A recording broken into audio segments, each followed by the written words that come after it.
Hello friends, ये MP high court द्वारा conduct किया हुआ लॉ क्लर्क कम रिसर्च असिस्टेंट का पेपर है। 1920 में ये पेपर हुआ था।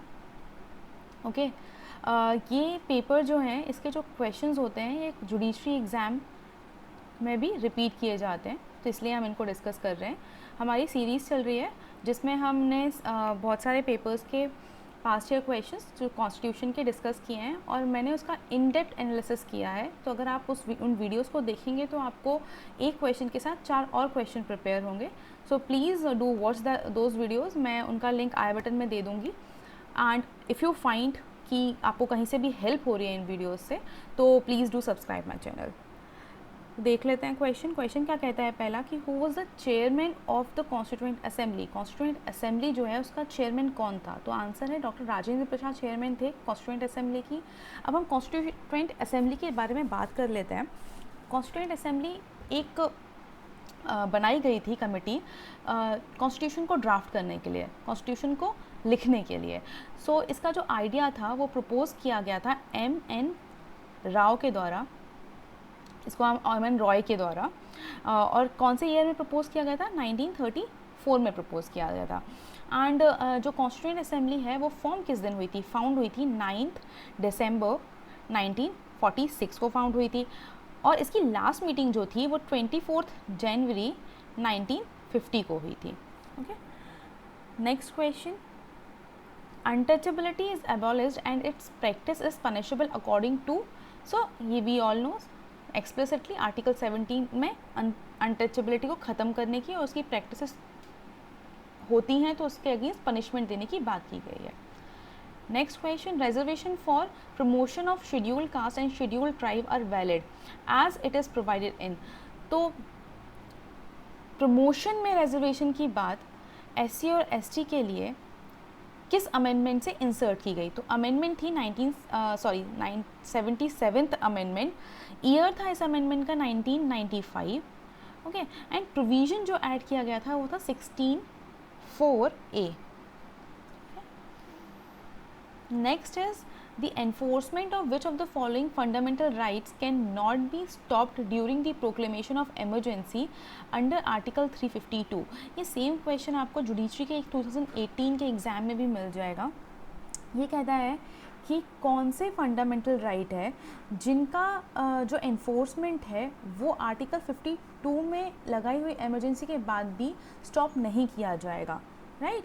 तो आर्टिकल 20 एंड 21 का एनफोर्समेंट स्टॉप नहीं होगा और ये दिया कहाँ हुआ है? आर्टिकल 359 में दिया हुआ है। ओके, बेसिकली आर्टिकल 359 ये कहता है कि जो कॉन्स्टिट्यूशनल रेमेडीज़ हैं आपके पास आर्टिकल 32 एंड आर्टिकल 226 में supreme court and high court में जाने के लिए, उनमें जाने का जो आपका राइट है वो कर्टेल कर दिया जाएगा फंडामेंटल राइट्स के अगेंस्ट। जो भी फंडामेंटल राइट्स एक्सेप्ट 20 एंड 21 को छोड़ के आप उस रेमेडीज़ लेने के लिए जा नहीं सकते हैं supreme court and high court में, right.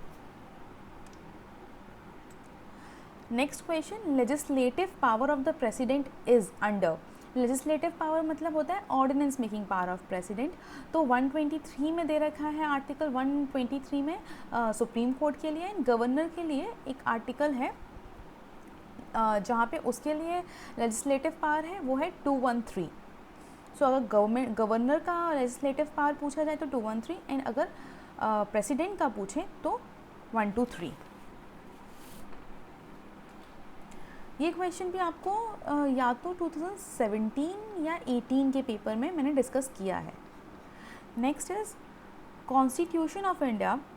Who shell decide whether a bill is a money bill और नॉट। कौन डिसाइड करेगा कि जो बिल है वो मनी बिल है या नहीं है? तो वो स्पीकर ऑफ लोकसभा डिसाइड करेंगे। और इसका जो प्रोविज़न है ये आपका आर्टिकल 110 क्लॉज 3 में एक्सप्लिसिटली प्रोवाइड है। और एक और चीज़ कि जो भी स्पीकर डिसाइड करेगा वो फाइनल होगा। Next question. Which article of constitution of India provides provision for uniform civil code. तो ये क्वेश्चन तो आपको बहुत बार देखने मिलेगा, हर स्टेट की जुडिशरी में देखने को मिलेगा। 2018, 2019 एंड 2017 सारे पेपर में मैंने इसको डिस्कस किया है। सो आर्टिकल 44 इसकी बात करता है एंड आर्टिकल 44 सिटीजन्स के लिए ही सिर्फ यूसीबी बनाने की बात करता है, नॉन सिटीजन्स के लिए नहीं। Next is which among the following is not a fundamental right. तो कौन सा ऐसा राइट है जो फंडामेंटल राइट इसमें से नहीं है। So right to privacy fundamental right है, right to speedy trial is again a first fundamental right, right to clean environment is also a fundamental right, right to property is no more a fundamental right, it is a legal right now, and the provision regarding this is provided under article 300A. Okay, so by the virtue of 44th amendment it has been replaced, earlier it was in article 31. Okay, and article 31 में होने का मतलब कि ये आपका part 3 में fall करेगा, मतलब ये पहले फंडामेंटल राइट था। Next is in which case a constitutional bench of 11 judges of Supreme Court has considered scope of right of minorities to establish and administer educational institutions। तो ये केस था TMA pi foundation versus state of Karnataka का case था, जिसमें ये 2002 का case था।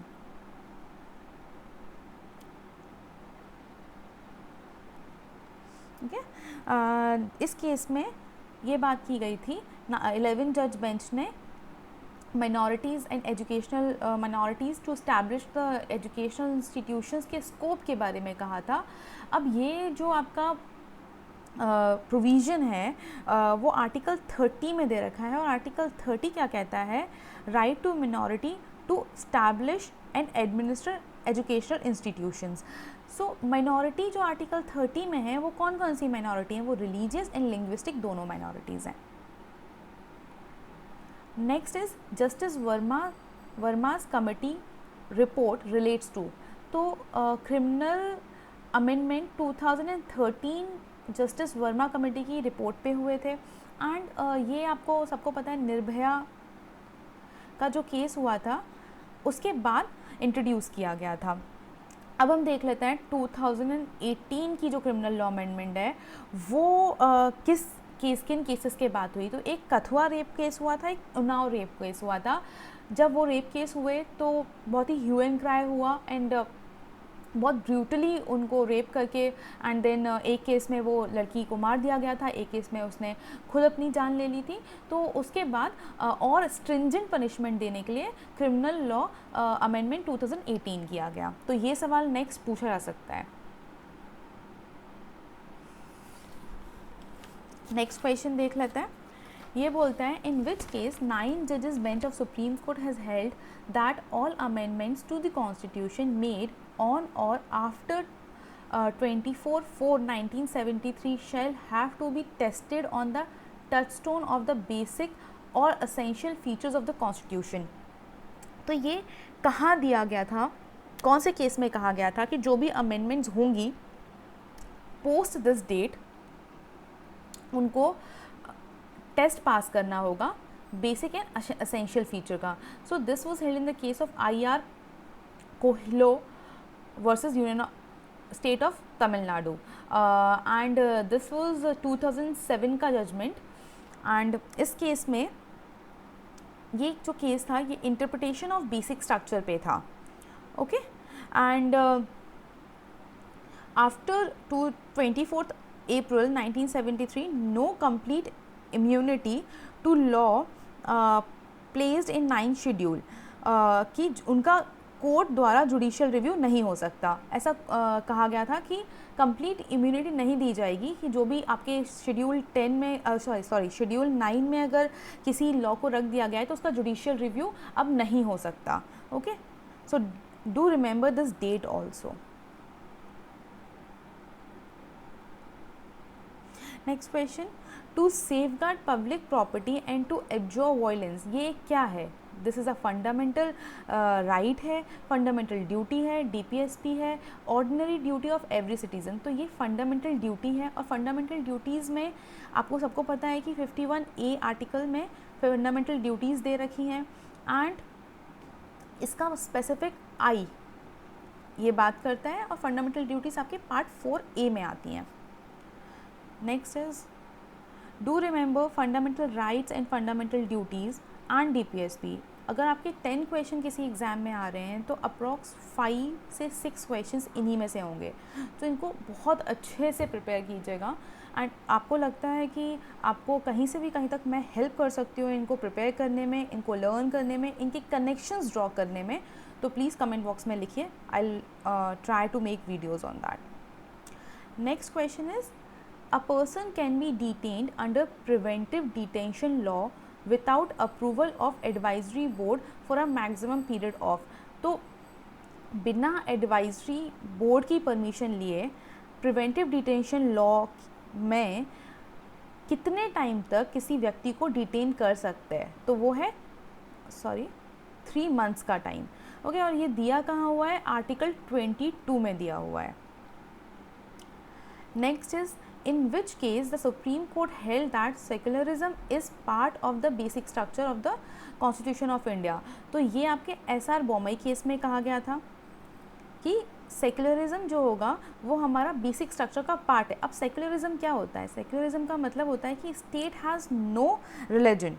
Okay, and ये केस जो है 1994 का केस है।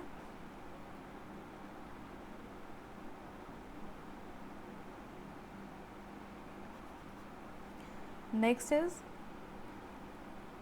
To review power of the apex court of India is described in. तो ये रिव्यू का पावर कहाँ दे रखा है? ये एक्सप्रेसिट क्वेश्चन है। अगर आप 137 आर्टिकल पढ़ेंगे तो आपको ये पावर दिखाई देगा।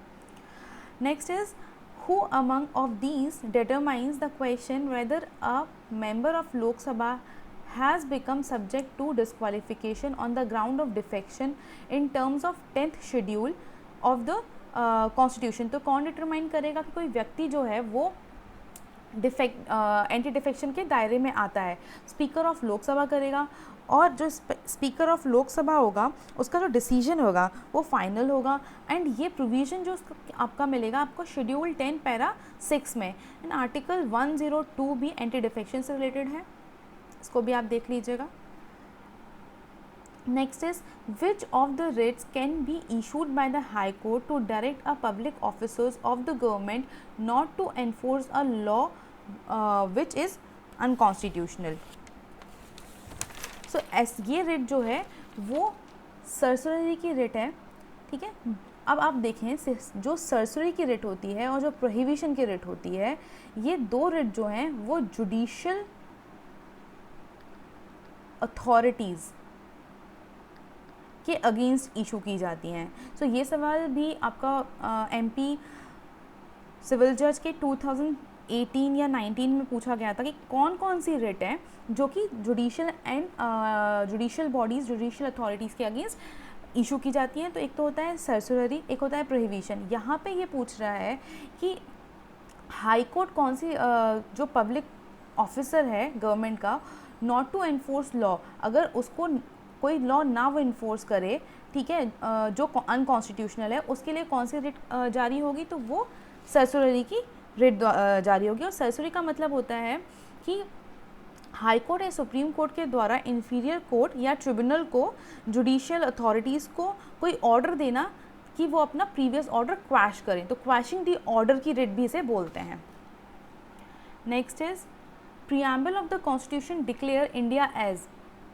तो प्रीएम्बल में इंडिया को sovereign, socialist, secular, democratic and republic घोषित किया हुआ है। और ये जो शब्द सोशलिस्ट एंड सेक्युलर हैं, ये आपकी 42nd अमेंडमेंट 1976 से जोड़े गए, और उसके पहले सॉवरेन, डेमोक्रेटिक एंड रिपब्लिक थे। Next is, the maximum period of president rule under article 356। तो मैक्सिमम कितने पीरियड तक के लिए प्रेसिडेंट रूल एनफोर्स हो सकता है? तो आंसर इज 6 मंथ्स। ओके, एक बार में 6 मंथ्स के लिए होगा, एंड देन ये अप्रूवल के साथ एक्सटेंड हो सकता है 3 इयर्स तक। Okay, next question is, constitution of India budget is. Budget क्या है? बजट एक एनुअल फाइनेंशियल स्टेटमेंट है। तो एक बात क्लियर करती हूँ मैं यहाँ पे कि ये जो वर्ड बजट है ये कॉन्स्टिट्यूशन में कहीं यूज़ नहीं हुआ। इसके लिए आर्टिकल 112 में एनुअल फाइनेंशियल स्टेटमेंट का शब्द यूज़ है, एंड यही एक same annual financial statement state के केस में आर्टिकल 202 में यूज़ है। ओके एंड इसका मतलब क्या होता है, estimated receipt and expenditure. Okay budget का मतलब एनुअल फाइनेंशियल स्टेटमेंट बनाने का पर्पस जो होगा वो आपको एस्टिमेट अगर करना है कि क्या आपकी रिसीट्स होंगी, क्या आपके एक्सपेंडिचर होंगे, उनको जानना। So thanks for watching friends.